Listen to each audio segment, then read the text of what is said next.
ఏంటి కారణం ఏంటి అంటారు? ఫస్ట్ బ్యాంకాక్ పిల్లల్ని తీసుకుని అనలైజ్ చేస్తే బ్యాంకాక్ పిల్ల. సో మనోళ్ళకి బ్యాంకాక్ అనేది ఒక ఫ్యాంటసీ. ఓకే. మనోళ్ళకి ప్రతి ఒక్కళ్ళు బ్యాంకాక్ వెళ్ళాలరా, ఎలా ఉండిద్ది అని ఒక ఫ్యాంటసీ అనమాట. సో బ్యాంకాక్ అనేది అక్కడ ఒక ఇంట్రెస్టింగ్ సెగ్మెంట్. అండ్ ఇంకో విషయం ఏంటంటే మనం బ్యాంకాక్ అంటే ఎప్పుడు ఈ పట్టాయా బీచ్లు, థాయ్ మసాజ్లు, రెడ్ లైట్ ఏరియాలు వీటి గురించి ఎక్కువ వింటూ ఉంటారు. సో మనోళ్ళకి ఆ బ్యాంకాక్లో ఇల్లు ఎలా ఉంటాయి, అక్కడ లైఫ్ స్టైల్ ఎలా ఉండిద్ది, ఆ కల్చర్ ఎలా ఉండిద్ది, అక్కడ స్ట్రీట్స్ ఎలా ఉంటాయి, అక్కడ కొట్లు ఎలా ఉంటాయి, అక్కడ జనాలు ఉండి ఇల్లు ఎలా ఉంటాయి, ఇవి అనేది తెలియదు ఎవరికి బేసిక్గా. సో ఈ బ్యాంకాక్ పిల్లలు వచ్చిన తర్వాత ఏమైందంటే అవి చూపించడం స్టార్ట్ చేయడం వల్ల ఏంటంటే జనాలు ఎక్కువగా ఇంట్రెస్ట్గా చూశారు. సో బ్యాంకాక్ అనేది ఇంట్రెస్టింగ్ ఫ్యాక్టర్. దానికి తోడు ఆ లైఫ్ స్టైల్ చూపించడం అనేది, దానివల్ల బ్యాంకాక్ పిల్లకి ఒక ప్రొజెక్షన్ అనేది వచ్చింది అక్కడ. దానికి తోడు ఏంటంటే ఆమె స్టార్టింగ్లో పెద్ద వీడియోస్ చేయకుండా షార్ట్ వీడియోస్ పెట్టింది. సో ఆ టైంలో ఆల్రెడీ యూట్యూబ్ వాడు షార్ట్స్ని బాగా ప్రమోట్ చేస్తున్నాడు. ఎవరు షార్ట్స్ చేసినా బాగా వెళ్తూ ఉన్నాయి, సబ్స్క్రైబర్స్ వస్తూ ఉన్నారు. సో దానివల్ల ఏంటంటే ఈ షార్ట్స్ బూమ్ ఒకటి, అందులో ఈ బ్యాంకాక్, ఈ రెండు కలిసి ఆ అమ్మాయికి బాగా బూస్ట్ ఇచ్చినాయి అనమాట. సో అట్లా సాగిద్ది ఇప్పుడు దాకా. అంటే ఇంకా ఎంత కొత్తగా చూపిస్తే అంతకాలం ఆ ఛానల్ ఉండిద్ది, కొత్తగా చూపించడానికి ఇంకా లేవంటే ఆ ఛానల్ డ్రాప్ అయిపోయింది అనమాట. అంటే ఇంకా కంటెంట్ రావాలి మేడం, కొత్త కొత్త కంటెంట్, కొత్త కొత్త విషయాలు తెలుసుకోవాలి. సో ఒకే ఫర్ ఎగ్జాంపుల్ నేను మీకు అంటే పేరు చెప్తే బాగుండదు లేదు చెప్తాను. యుఎస్ఏ రాజా అని ఒక, సో ఆయన కూడా ఇంతే ఒక్కట్లా ఒక వెలిగాడు, ఇప్పుడు పెద్ద వ్యూస్ రావట్లేదు. సో ప్రాబ్లం ఏంటంటే ఆయన చూపించాల్సిన అన్ని చూపించాడు, అమెరికాలో మొత్తం చూపించాడు. సో ఇంకా చూపించడానికి ఏమీ లేవు, ఇంకా మళ్ళీ అయ్యే చూపిస్తామంటే జనాలు కూడా ఇంట్రెస్ట్గా చూడరు కాబట్టి అది అంతటితో అయిపోయింది. అట్లా కాకుండా ఫర్ ఎగ్జాంపుల్ ఇప్పుడు నాన్ వేషన్ అని ఒక ఛానల్ ఉన్నారు. సో ఆయన ఒకే దగ్గర ఉన్నాడు, డిఫరెంట్ కంట్రీస్ మారుతూ ఉంటాడు కాబట్టి ఆయన ఎప్పుడైతే అలా మారుతూ ఉంటాడో అప్పటి వరకు ఆ ఛానల్ అలా రన్ అవుతూ ఉంటుంది. అంటే ప్రపంచ యాత్రికుడు అతను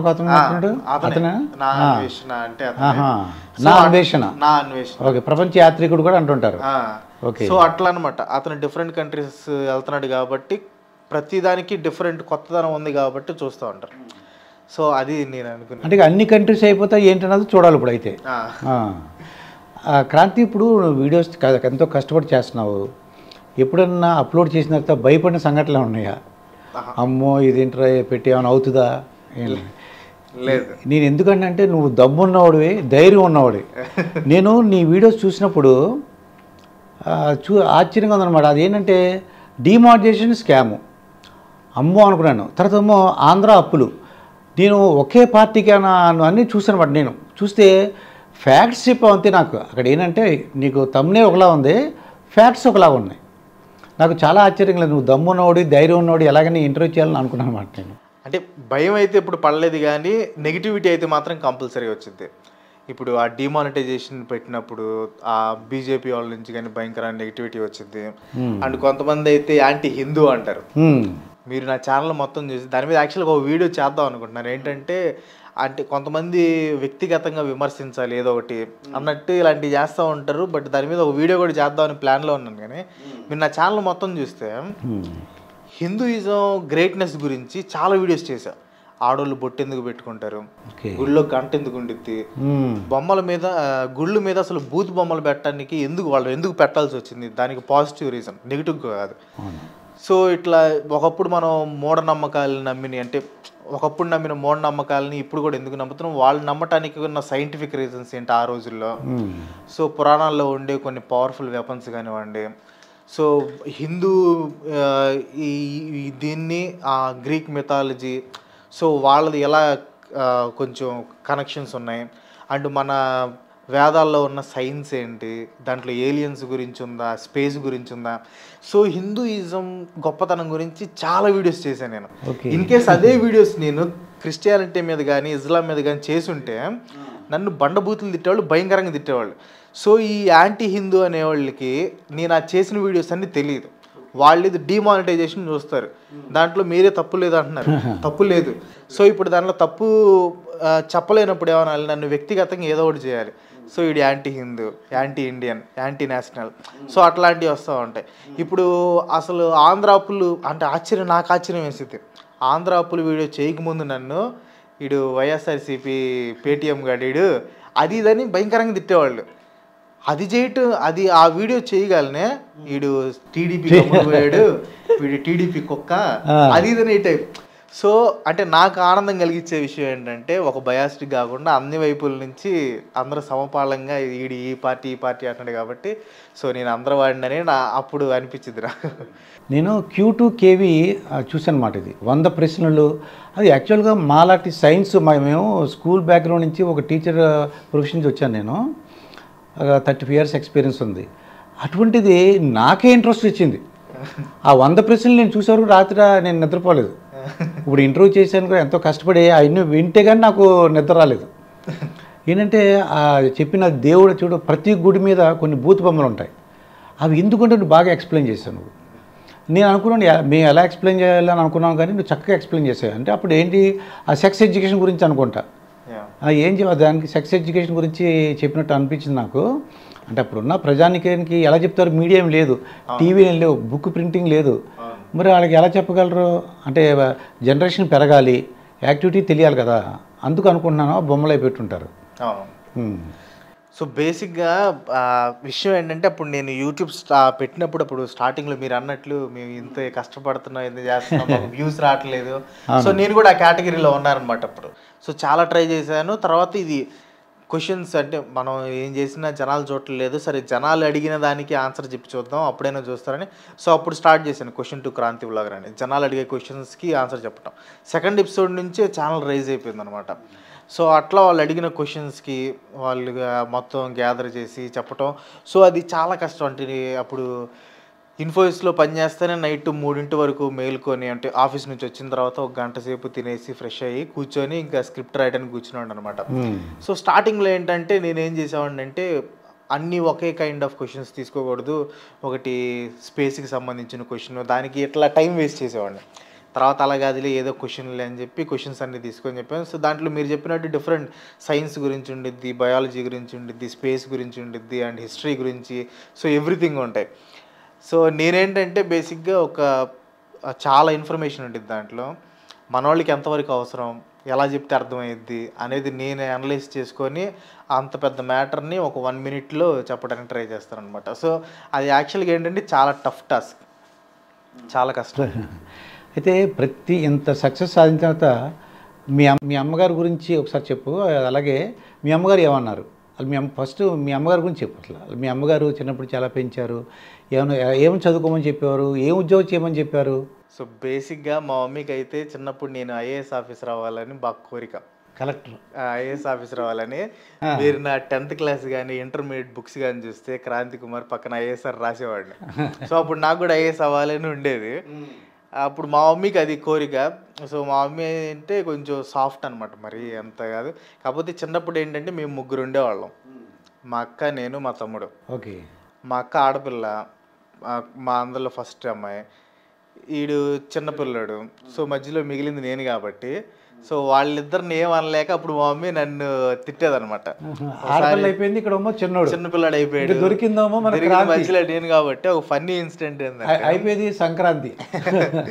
సో అప్పుడు ఒక ఫన్నీ ఇన్సిడెంట్ ఏంటంటే చిన్నప్పుడు, బాగా చిన్నప్పుడు, సో ఇవి మా తమ్ముడు మా అక్క కొట్టుకుంటున్నారు. జస్ట్ అక్కడ నుంచి చూసి ఎంజాయ్ చేస్తున్నాడు అంతే. సో వాళ్ళిద్దరు కొట్టుకుంటున్నారు, మా మమ్మీ ఎంత ఆపమన్నా ఆపలేదు. సో ఇంక మా మమ్మీ కోపం వచ్చింది. వంటగదిలో ఉంది, చేతిలో చెంబు ఉంది, వీళ్ళిద్దరూ కొట్టుకుంటుంటే చెంబు తీసుకొచ్చి నన్ను కొట్టేసింది. వాళ్ళిద్దరిని కొట్టలేక అది ఇప్పటికి ఉండింది అనమాట. సో ఇప్పటికి ఫీల్ అవుతా ఉండింది, ఆ రోజు నిన్ను అనవసరం కొట్టాను, నేను ఏం చేయాలో తోచలేదు అనమాట. ఇంకా నువ్వు దొరుకుంటావు. అటలో పక్కనే ఉన్నాడు కదా, ఇక అప్పుడు అట్లా జరిగింది. బట్ మా మమ్మీ అయితే బాగా సైలెంట్, బాగా సపోర్ట్ చేసిద్ది. అండ్ ఫస్ట్ నేను జాబ్ మానేస్తున్న విషయం కూడా మా వైఫ్కి చెప్పిన తర్వాత మా మమ్మీకే చెప్పాను. అంటే మా డాడీకి చెప్తే ఎలా రియాక్ట్ అవుతాడో తెలియదు, మళ్ళీ కొంచెం సీరియస్ అవుతాడో. మా మమ్మీ అయితే కొంచెం వినిద్ది కదని ఫస్ట్ చెప్పాను. ఫస్ట్ ఎందుకురా, అది మా నమ్మకం ఉండిద్దో లేదో, జాబ్ అయితే నీకు ప్రతి నెల శాలరీ వస్తూ ఉండిద్ది, ఒక సంవత్సరం పోతే నువ్వు ఆన్ సైట్ కూడా వెళ్తావు, ఎందుకు ఈ డెసిషన్ తీసుకున్నా అంటే, లేదు మమ్మీ నేను డిసైడ్ అయ్యాను, నాకు పర్లేదు, నేను నా మీద నమ్మకం ఉంది అని. మా మమ్మీకి కూడా నమ్మకం ఉంది. సరేలే జాగ్రత్త అని చెప్పి మా మమ్మీ మా డాడీకి చెప్పింది, నేనైతే చెప్పలేదు మా డాడీకి. పూల చొక్కా నవీన్ అని అతన్ని ఇంటర్వ్యూ చేశాను. నువ్వు ఎప్పుడు పెళ్లి చేసుకుంటావు అని అడిగాను. అడిగితే నేను పెళ్లి చేసుకోనని అన్నాడు. అని అడిగాను. అడిగితే నాకు ఈ ఇంట్రెస్ట్ అంటే వీడియోస్ చేయడం, అప్లోడ్ చేయడం దాంతో బిజీగా ఉంటాను. ఆ అమ్మాయి మీద వచ్చి ఆ కొత్త అమ్మాయితో నేను కాన్సన్ట్రేట్ చేయలేను, ఆ అమ్మాయికి అన్యాయం చేయలేను, నాకు పెళ్ళి వద్దని చెప్తున్నాడు. నేను ఎందుకు ఈ విషయం చెప్తున్నానంటే, ఇంత వీడియోస్ ఇంత కంటెంట్ ఇవ్వాలంటే నీ మిసెస్ కూడా నీకు సపోర్ట్ చేయాలి, ఆవిడ యొక్క సహకారం ఉండాలి అనుకుంటున్నాను నేను. డెఫినెట్గా ఈ సందర్భంగా ఆవిడ కూడా నేను నేను ఆవిడని అభినందిస్తున్నాను. ఎందుకంటే ఆవిడకి అంత మీకు అంత పేరు వచ్చిందంటే ఆవిడ సపోర్ట్ లేకపోతే ఖచ్చితంగా అసలు మిమ్మల్ని మొట్టమొదటిలో ఈ వీడియోలు ఏంటి, నాకు ఇష్టం లేదు అన్నాను అనుకోండి, మిమ్మల్ని సపోర్ట్ చేయకపోతే కొద్దిగా ఇబ్బంది అవును, ఇంకా గొడవలు అవుతాయి. సో ఇక్కడ నా అదృష్టం ఏంటంటే మా వైఫ్ సపోర్ట్ చేసింది. నేను మానేస్తానని చెప్పినప్పుడు మీరు ఏ డెసిషన్ తీసుకుని ఆలోచించే డెసిషన్ తీసుకుంటారని నాకు తెలుసు, అంత ఈజీగా ఏది వదిలిపెట్టరని తెలుసు. సో నాకైతే నమ్మకం ఉంది మీ మీద అని చెప్పింది. మా అత్త మామయ్య కూడా ఏం నెగిటివ్గా రియాక్ట్ అవ్వలేదు, వాళ్ళు ఓకే అంటే వాళ్ళకి కూడా నమ్మకం ఉంది నా మీద. సో వాళ్ళు కూడా బాగానే రియాక్ట్ అయ్యారు. బట్ మా వైఫ్ అయితే మాత్రం చాలా బాగా సపోర్ట్ చేసింది. అంటే నేను అంతెందుకు మొన్న ఒడిస్సా ట్రైన్ వీడియో పెట్టాను, ఆ రోజు మా ఎడిటరు వేరే ఊరు వెళ్ళాడు, సో నేనే చేయాల్సి వచ్చింది. సో ఇంకా నేను నైట్ 5 దాకా ఇక్కడే కూర్చొని వీడియో ఎడిటింగ్ చేశాను. సో వాళ్ళు అక్కడ ఇంట్లోనే ఉన్నారు, ఇబ్బంది పెట్టలేదు. సో వర్క్ ఉంది కదా చేసుకునేవాడి అని.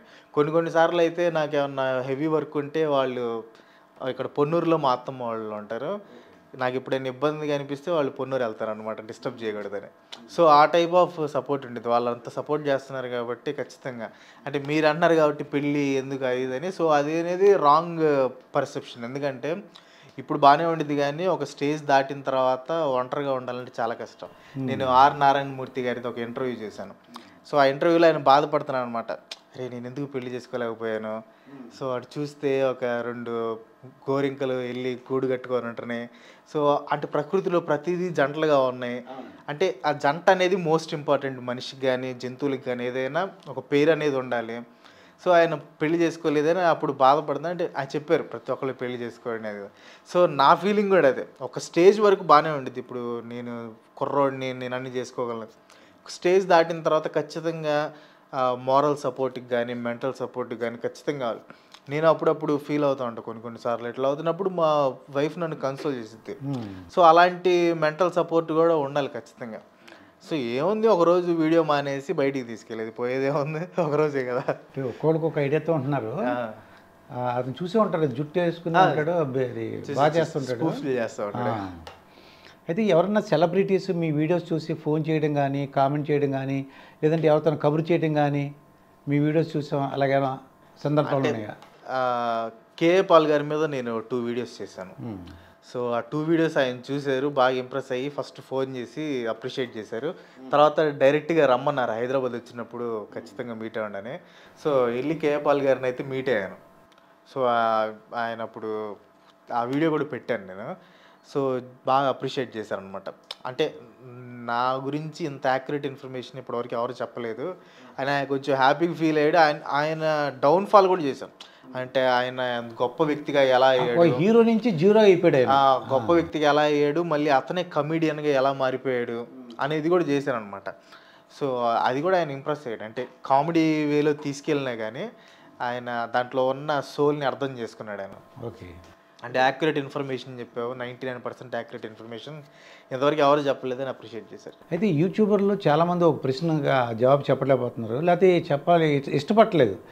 ఇన్కమ్ ఎంత అంటే వాళ్ళు ఇష్టపడలేదు, ఎందువల్లంటే వాళ్ళు చెప్పట్లేదు, ఏదైనా కారణం ఉందంటావా ఏంటి అలా? అంటే ఇప్పుడు ఎలా ఉందంటే సార్, బయట సొసైటీ ఎలా ఉందంటే, బయట ఒకడు ఉద్యోగం చేసి ఎన్ని లక్షలు సంపాదించినా పర్లేదు, యూట్యూబ్లో వీడియోస్ పెట్టి డబ్బులు సంపాదిస్తే మాత్రం వీడు చూడరా మనం చూస్తుంటే డబ్బులు సంపాదిస్తున్నాడు అనే ఇది ఒక రాంగ్ పర్సెప్షన్ ఉందన్నమాట. సో అందుకని జనాలు ఎక్కువ చెప్పడానికి ఇష్టపడరు, చెప్తే మళ్ళీ ఏమనుకుంటారు అది ఇదని. సో ఒక చైతన్య కృష్ణారెడ్డి అవుతున్నాడు, అది కృష్ణ చైతన్య రెడ్డి, అతను మోటివేటర్ అనమాట. అతను చెప్పాడు, నేను ఒక కారు కొనుక్కోవడానికి 40 లక్షలు కావాలి, 2 months వర్క్ చేశాను. మా అమ్మగారు హౌస్ కొనాలని చెప్పారు, ఒక 1 crore కావాలి, ఒక 5 నెలలు వర్క్ చేస్తాను. అంటే ఏంటంటే పర్ మంత్ 20 lakhs అని తెలుస్తుంది మనకి, చెప్పేశాడు అతను. సో అక్కడ మేబీ అతను యూట్యూబ్ నుంచి కాకుండా ఏదైనా ఒక సమ్ కోర్సులు లాంటి అలాంటి చేశారు. సో నాదేంటంటే నా యూట్యూబ్ పరంగా చూసుకోవాలంటే ఇప్పుడు నాకు ఒక టీం ఉంటుంది అనమాట. కొంతమంది స్క్రిప్ట్ రైటర్స్ ఉంటారు, కొంతమంది వీడియో ఎడిటర్స్ ఉంటారు, థంబ్నెయిల్ డిజైనర్లు కానీ సబ్ టైటిల్ రాసేలు కానీ. సో వాళ్ళకి మంత్లీ 1.5 lakhs నుంచి 2 lakhs నేను పే చేస్తాను. ఓకే. సో యూట్యూబ్ నుంచి నాకు వచ్చేది పక్కన పెట్టేస్తే నేను వాళ్ళకి తిరిగి అంత పే చేస్తాను అనమాట. అది సో అది తీసేసి మొత్తం మీద నాకైతే మంత్లీ ఒక 5-6 lakhs దాకా వస్తాయి. సో దాంట్లో ఒక 2 lakhs వాళ్ళకి పోతే నాకు వచ్చేది 4 lakhs అనమాట. ఓకే. అంటే 4 lakhs అది అంటే ప్రస్తుతానికి 4 lakhs, అది 40 lakhs అవ్వాలని నేను కోరుకుంటున్నాను. దాన్ని నాకేం కమిషన్ అక్కర్లేదు. వస్తే మాత్రం నన్ను ఒకసారి పిలిచి నాకు ఫోటో ఇవ్వండి, ఫోటో తీసుకోవడానికి. మిమ్మల్ని బోట్లు ఎక్కించి సముద్రం మధ్యలోకి తీసుకెళ్ళి మళ్ళీ ఒడ్డుకి తీసుకొస్తాను. ఇప్పుడు బోట్లు అన్నందుకు నాకు జ్ఞాపకం వస్తుంది, ఏమన్నా ఫారిన్ ట్రిప్స్ ఇంతవరకైనా వెళ్ళావా? నేనైతే మలేషియా వెళ్ళానండి ఒకసారి.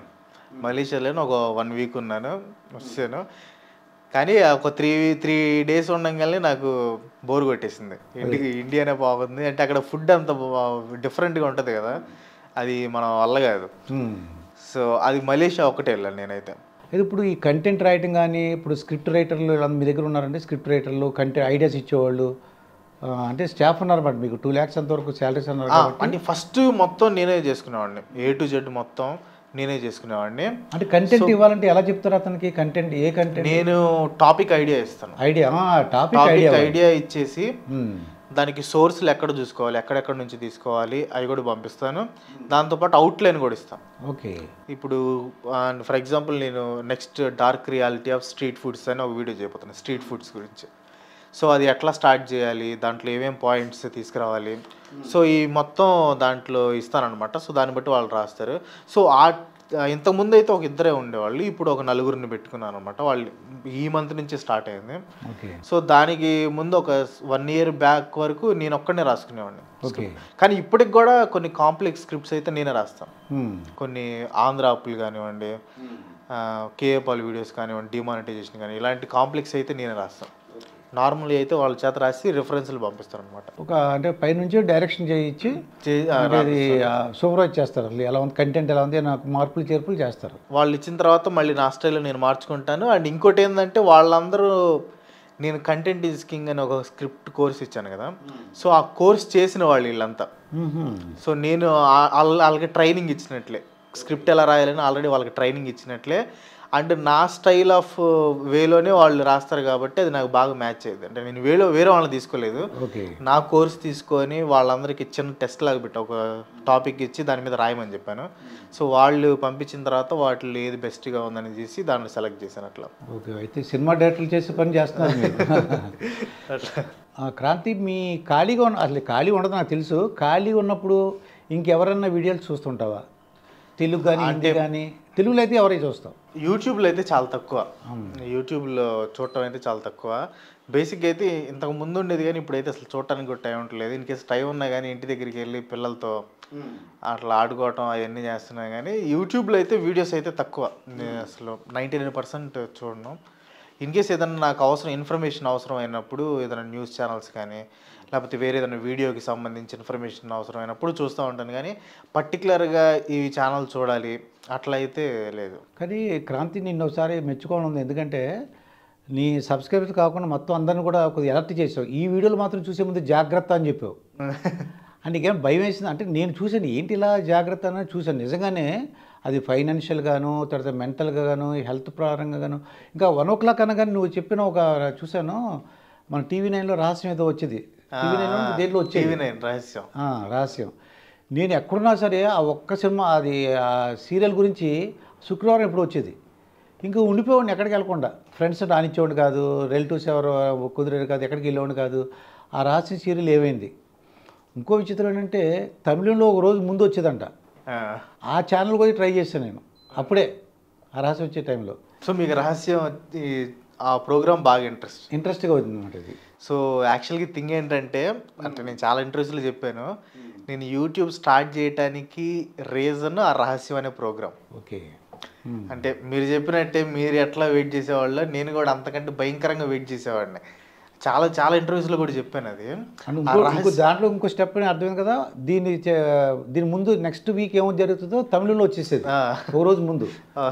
అది కూడా తమిళం ట్రై చేసేమాట అర్థం చేసుకోవడానికి నెక్స్ట్ వీక్ గురించి. అంటే వాళ్ళు ప్రజెంట్ చేసే విధానం భలే ఉండిద్ది. అంటే స్టార్టింగ్ వాళ్ళు బ్యాక్గ్రౌండ్ వాయిస్ రావటం కానివ్వండి, దాని తర్వాత ఒక వ్యక్తి వెనక వాయిస్ ఓవర్ ఇస్తూ ఉంటాడు. స్టార్టింగ్ కొంత పార్ట్ వరకు కొంచెం బాగా బేస్ వాయిస్ వచ్చింది, తర్వాత కొంచెం పార్ట్ వరకు ఇంకో మంచి వాయిస్ వచ్చింది, తర్వాత మళ్ళీ యాంకర్ వస్తాడు.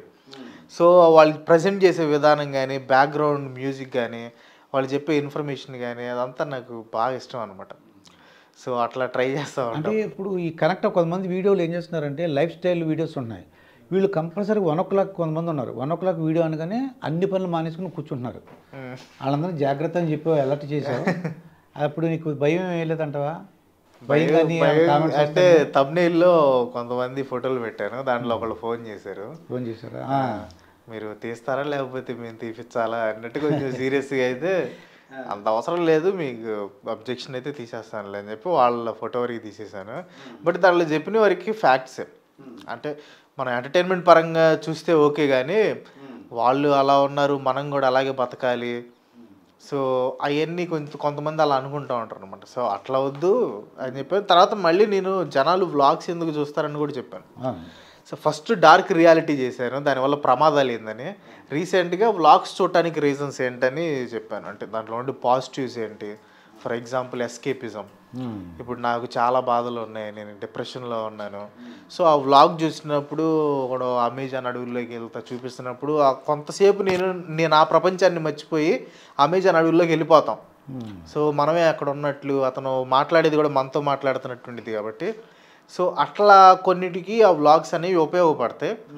కానీ కొన్ని లైఫ్ స్టైల్ కొన్ని ఉంటాయి కదా, మరీ వంటగదిలో కూర్చొని ఈరోజు బియ్యాలు రాళ్ళు వచ్చినాయి, ఇక 4 రాళ్ళు వచ్చినాయి, సో ఇలాంటివన్నీ టైం వేస్ట్ అవ్వాలి అలాంటి అది. కానీ ఎవరి ఇష్టం వాళ్ళది, మనం ఏం చేయలేము.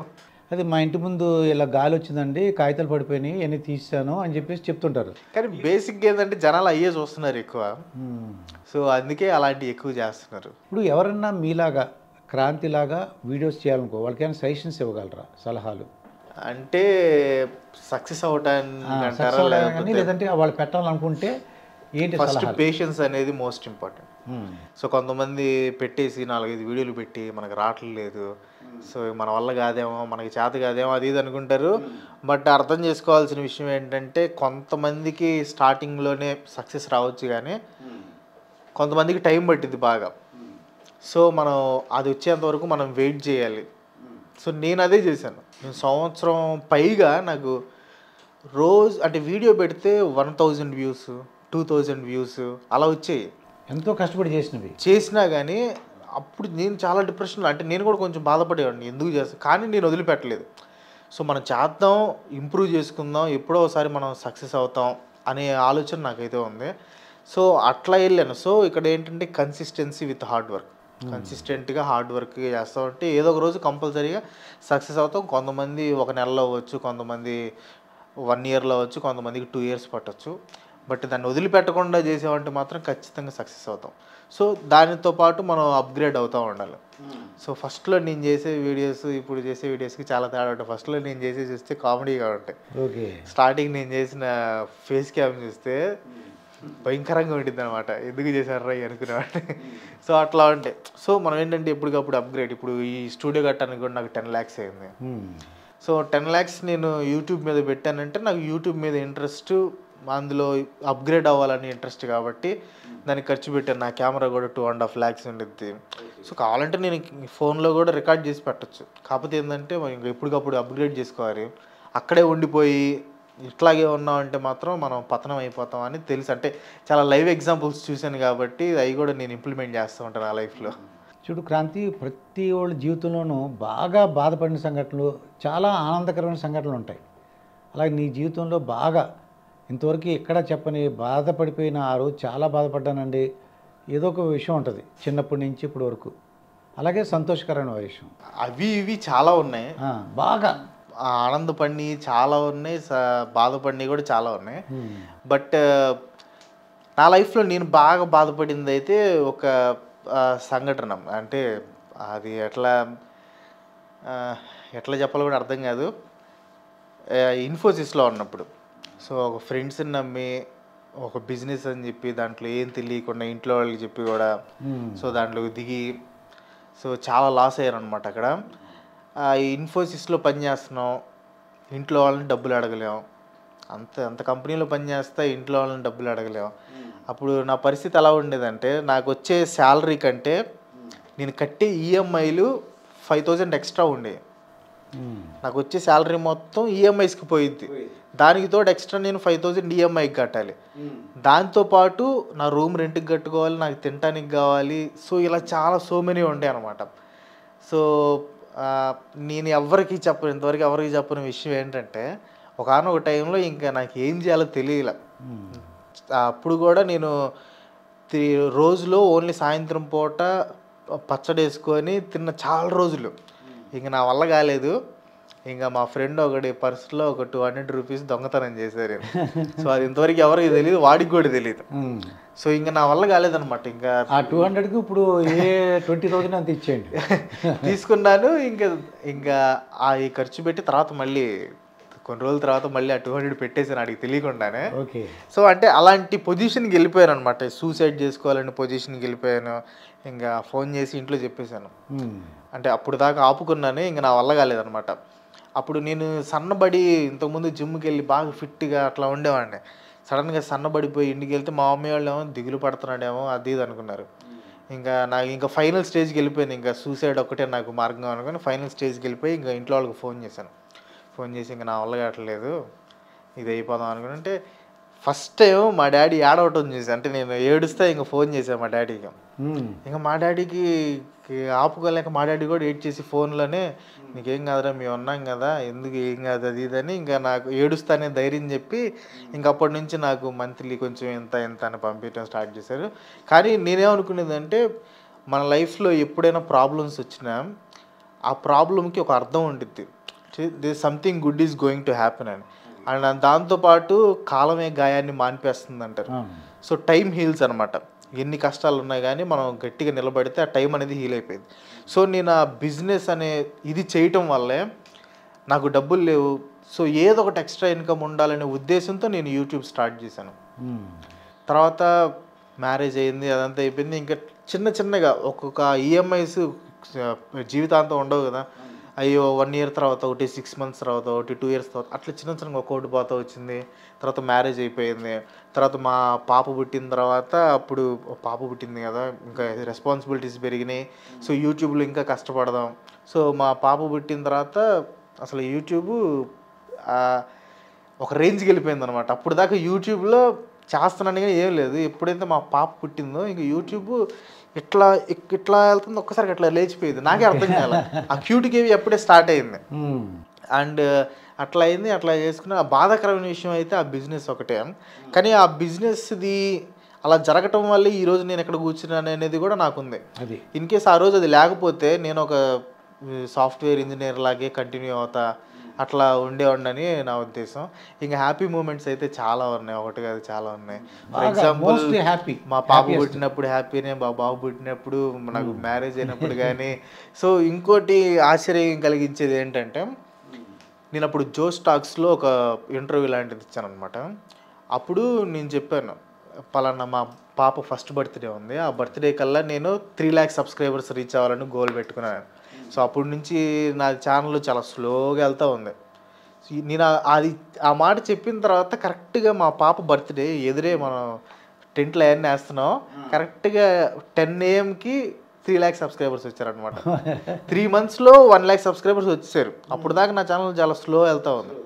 సో అంటే మా పాప నాకు అంత లక్కీ అనమాట. సో ఇప్పుడు మా పాప బర్త్డే వస్తుంది ఆగస్టులో, దానికి 1 million రీచ్ అవ్వాలనుకుంటున్నాను. చూడాలి. అంటే ఇంక చాలా తక్కువే ఉన్నాయి సబ్స్క్రైబర్లు కూడా, ఇంతకు ముందు కంటే తక్కువే ఉన్నాయి. కానీ ముందు రాకూడదు, కరెక్ట్గా ఆ టైంకి వస్తే బాగుంటుంది అనేది ఇంకోటి. అట్లా చాలా ఉన్నాయి హ్యాపీ మూమెంట్స్. అంటే ఒకసారి మా స్కూల్లో ఉన్నప్పుడు అనుకుంటా, బయటికి వెళ్ళినప్పుడు ఒక టోపీ చూశాను, బాగా నచ్చింది.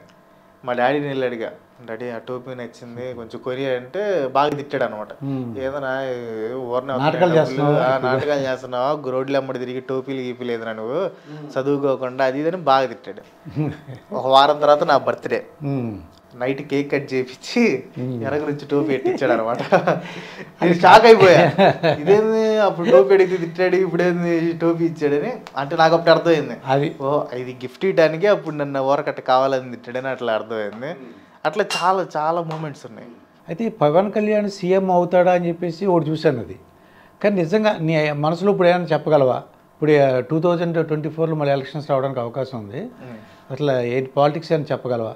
ఎవరు సీఎం అవుతారు లేకపోతే ఎలాగా? నాకు తెలిసినంత ప్రకారం అయితే 2024లో కూడా మళ్ళీ జగన్మోహన్ రెడ్డి గారే వస్తారు. కాకపోతే ఇంతకుముందు ఉన్నంత మెజారిటీ రాకపోవచ్చు, తగ్గిద్ది. అంటే ఇక్కడ బేసిక్గా పాయింట్ ఏంటంటే పాలిటిక్స్లో ఎప్పుడైనా అపోజిషన్ బాగా స్ట్రాంగ్గా లేకపోతే అది ఆటోమేటిక్గా ఈ పవర్లో ఉన్న వాళ్ళకి బాగా హెల్ప్ అవుతుంది. సో నా ఉద్దేశంలో అపోజిషన్ అంత స్ట్రాంగ్గా లేదేమో ప్రజెంట్ అని నా ఉద్దేశం. సో నెక్స్ట్ అయితే ఖచ్చితంగా 100% జగన్మోహన్ రెడ్డి గారే వస్తారు. సో ఆ తర్వాత చెప్పలేము, ఫ్యూచర్లో చెప్పలేము. ఎప్పుడైనా పవన్ కళ్యాణ్ సీఎం కావడానికి అవకాశం ఉందంటారా?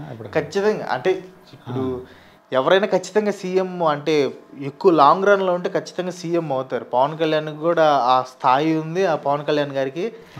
సో కాకపోతే ఏంటంటే నిలబడాలి అంతకాలం. నేను వీడియోలో కూడా అదే చెప్పాను, పవన్ కళ్యాణ్ గారు సీఎం అవుతారు ఖచ్చితంగా. కాకపోతే ఇప్పుడే అవ్వకపోవచ్చు, ఒక 10 years అయినట్టు జస్ట్ 2 terms అన్నా ఉండి ఆ ప్రజా సమస్యల పైన పోరాడుతూ ఉంటే ఖచ్చితంగా సీఎం అవుతుంది, దాంట్లో నో డౌట్. సీఎం అవుతారంటే సీఎం క్యాండిడేట్ ఖచ్చితంగా సీఎం అవుతారు. ప్రెసిడెంట్ ఎవరు? జగన్మోహన్ రెడ్డి గారు, లేకపోతే టీడీపీ, లేకపోతే జనసేన, ఇంకెవరు లేరు కదా. ఇంకెవరు కొత్త పార్టీ రావాలి మళ్ళీ వాళ్ళు సీఎం క్యాండిడేట్ అవ్వాలని కూడా చాలా కాలం పట్టింది. సో ఉంది వీళ్ళు ముగ్గురే కాబట్టి ఖచ్చితంగా. మరి మీ ఫేవరెట్ హీరో ఎవరు? మీ వెనకే ఉన్నారు, ఎవరు చూసారా? ఎవరు చూడలేదా? చూడలేదు. ఆయన కింద కమల్ హాసన్. ఓహో, అయితే నా ఫేవరెటే ఆయన కూడా, కమల్ హాసన్. ఓకే, ఆ తర్వాత ఇంకెవరు ఉన్నారు కమల్ హాసన్ తర్వాత? ఆ జనరేషన్ అనుకోండి. ఇప్పుడు అంటే ఇంకా కమల్ హాసన్ జనరేషన్ అయిపోలేదు, ఇంకా స్టిల్ యంగ్ అండ్ డైనమిక్ అనమాట. ఓకే, విక్రమ్ సినిమా కూడా చూసేవాడు. హైలైట్ బేసిక్ ఏంటంటే చిన్నప్పుడు మా ఫాదర్ కమల్ హాసన్ ఫ్యాన్ అనమాట. సో చిన్నప్పటి నుంచి ఆ కమల్ హాసన్ సినిమాలు చూడటం అలవాటు. సీడీలు తెచ్చి ఆ సీడీలు పెట్టేవాళ్ళు, సో అవి చూస్తూ ఉండేవాళ్ళు. సో కమల్ హాసన్ అనేది చిన్నప్పటి నుంచి రక్తాల్లో నరం ఎక్కేసింది అనమాట. ఓకే, అయితే మంచి పంచతంత్రం ఒకటి, పుష్పక విమానం నేను 25 times చూశాను. ఈ మైకిల్ మదన్ కామరాజు కానీ, సో చాలా సినిమాలు ఉన్నాయి, దశావతారం కానీ చాలా సినిమాలు. విశ్వరూపం సినిమాకి అయితే నేను మా తమ్ముడు మా ఫ్రెండ్స్ అందరం కలిసి ప్రొద్దుటూరులో బ్యానర్ పెట్టాం, పెద్ద బ్యానర్ థియేటర్ దగ్గర. అయితే థియేటర్కి వెళ్తున్నారు ఇప్పుడు ప్రస్తుతం? ఇప్పుడు తక్కువ అన్న ఇంగ్లీష్ మార్వెల్ మూవీస్ కానీ అలాంటివి వచ్చినప్పుడు, లేకపోతే విక్రమ్ లాంటి సినిమాలు వచ్చినప్పుడు వెళ్తాం. సో మూవీస్కి అయితే తక్కువ, చాలా తక్కువ. ఎప్పుడైనా ఒకసారి ఇంగ్లీష్ మూవీస్ వచ్చినప్పుడు మాత్రం, అది ఓన్లీ మార్వెల్ మూవీస్ వచ్చినప్పుడు మాత్రం కంపల్సరీ వెళ్తాం. మిగతా చాలా తక్కువ. రీసెంట్గా అయితే 2018కి వెళ్ళాం. ఓకే, ఒక్కదానికి. ఇంకోటండి క్రాంతి, నీకు గొప్ప నీ వీడియోస్లో సూపర్ అన్నది కిమ్ మామ. కిమ్ ఫోటో కూడా అసలు నిజంగా కిమ్ మామ మన ఇండియాకి ప్రెసిడెంట్ అయ్యాడు. అటువంటి అంటే ఆయనని కాదు, అటువంటి క్వాలిటీస్ ఉన్న అతను ఇక్కడ సర్వే అవుతాడంటారా ఆ పార్టీ? కిమ్ మామ మనోళ్ళు చంపేస్తారు. అంటే మనోళ్ళు ఇది డెమోక్రటిక్ కంట్రీ కాబట్టి నువ్వు కొన్ని అయితే పర్లేదు, ప్రతి ఒక్కటి నేను చెప్పినట్టే డిక్టేటర్షిప్ లాగా ఉండాలంటే మనోళ్ళు ఒప్పుకో, తిరగబడతారు. మన చాలాసార్లు రెవల్యూషన్స్ వచ్చినాయి కాబట్టి కిమ్ అవకాశం లేదు. కాకపోతే ఏంటంటే జనాలని సాటిస్ఫై చేయడానికి నేను అలా కొత్త కాన్సెప్ట్స్ చేస్తానమాట. ఎలా వచ్చింది అసలు ఐడియా నీకు? ఇంకా జనాలు అడుగుతూ ఉంటారు ఇంకా కిమ్ అని, చేయకపోతే వాళ్ళు హర్ట్ అవుతారు. Starting very beginning first time starting అయితే అప్పుడు అనిపించింది, అంటే ఫస్ట్ అయితే అదే చేశాను, కిమ్ చచ్చిపోతే ఏమైద్దని చేశాను, తర్వాత కిమ్ పిఎం అయితే ఏమైద్దని చేశాను. సో అప్పుడు ఆ థాట్ వచ్చింది. ఇంకా దాని మీద 43 వీడియోస్ చేశాను కిమ్ మీద. అంటే నేను ఇప్పుడు వెళ్ళి గిన్నీస్ వరల్డ్ రికార్డ్ అప్లై చేయొచ్చు అనమాట. ఇండివిజువల్ యూట్యూబర్ ఎవరంటే ప్రపంచం మొత్తం నేను అక్కడనే. అండ్ కొన్ని కాన్సెప్ట్స్ అయితే రీసెంట్గా ఒక కాన్సెప్ట్ చేశాను, గరుడ పురాణంలో కిమ్మాకి శిక్షలని. సో బేసిక్గా ఏంటంటే గరుడ పురాణంలో శిక్షలు యూట్యూబ్లో చాలామంది కొన్ని 100 వీడియోస్ ఉన్నాయి. సో నేనేం చేశానంటే గరుడ పురాణంకి కింబాంకి లింక్ పెట్టి గరుడ పురాణంలో ఫర్ ఎగ్జాంపుల్ కుంభీపాకం అనే శిక్ష ఉంది. ఆ శిక్ష ఎందుకు వేస్తారు, పలానా పని చేస్తే వేస్తారు, ఈ పని కింబావం చేశాడా లేదా, చేస్తే యాడ చేసాడు, అది తీసుకొచ్చి దీనికి లింక్ పెట్టేసి చేస్తారు అనమాట. అట్లా డిఫరెంట్ కొత్త ఆలోచించాలి ఓన్లీ ఆడియన్స్ కోసం, ఇంకా వాళ్ళని సాటిస్ఫై చేయడం కోసం. 40 వీడియోస్ చూసినా వాళ్ళు ఇంకా అడుగుతూ ఉంటారు కింబావం వీడియో పెట్టి. సో నెక్స్ట్ కింబావం వీడియో ఏం చేయాలి ఇంకా అర్థం కాలేదు. ఎవరన్నా సినిమా వాళ్ళు మిమ్మల్ని చూసి మీ వీడియోస్ కానీ మిమ్మల్ని చూసి కానీ అంటే కామెడీగా కానీ ఏదో రూలు మీకు వస్తారా అని అన్నానుకో, అంటే సినిమా ప్రొడక్షన్లో మీ హెల్ప్ కావాలి, లేదంటే మీరు అంటే యాక్టింగ్లో కానీ లేకపోతే స్క్రిప్ట్ రైటింగ్లో కానీ ఆ ప్రొడక్షన్లో కానీ హెల్ప్ చేయమంటే వెళ్తారా సినిమా ఛాన్సులకి? అంటే అట్లా అడగరని ఎవరు అడగరని నేను అనుకుంటున్నాను. ఇన్ కేస్ అడిగితే అది డిపెండ్స్. కానీ మీకు ఒక ఆశ్చర్యం కలిగించే విషయం ఒకటి చెప్తాను. మామూలుగా నాకు ఫస్ట్లో ఫిలిం మేకర్ అవ్వాలని ఇంట్రెస్ట్ ఉండేది, స్టోరీస్ కూడా అవన్నీ రాస్తూ ఉండేవాడిని. తర్వాత అది మనకు అంత అవకాశం లేదు, మన ఫ్యామిలీ కూడా అంత కష్టం కాబట్టి అయిపోయింది. మీరు ఎవరితో సినిమా తీయాలనుకుంటున్నారంటే ఒకటి కమల్ హాసన్తో తీయాలనుకుంటున్నారు, 2 మహేష్ బాబుతో తీయాలనుకుంటున్నాను. మహేష్ బాబుతో ఎలాంటి సినిమా తీయాలనుకుంటున్నారంటే ఒక జేమ్స్ బాండ్ టైప్లో అడవుల్లో తిరుగుతా ప్రపంచం అంతా చుట్టేస్తా, సో ఈ టైప్ సినిమా తీయాలనుకున్నాను. సో రాజమౌళి గారు మహేష్ బాబుతో సేమ్ అలాంటి టైప్ మూవీ తీస్తున్నారనమాట.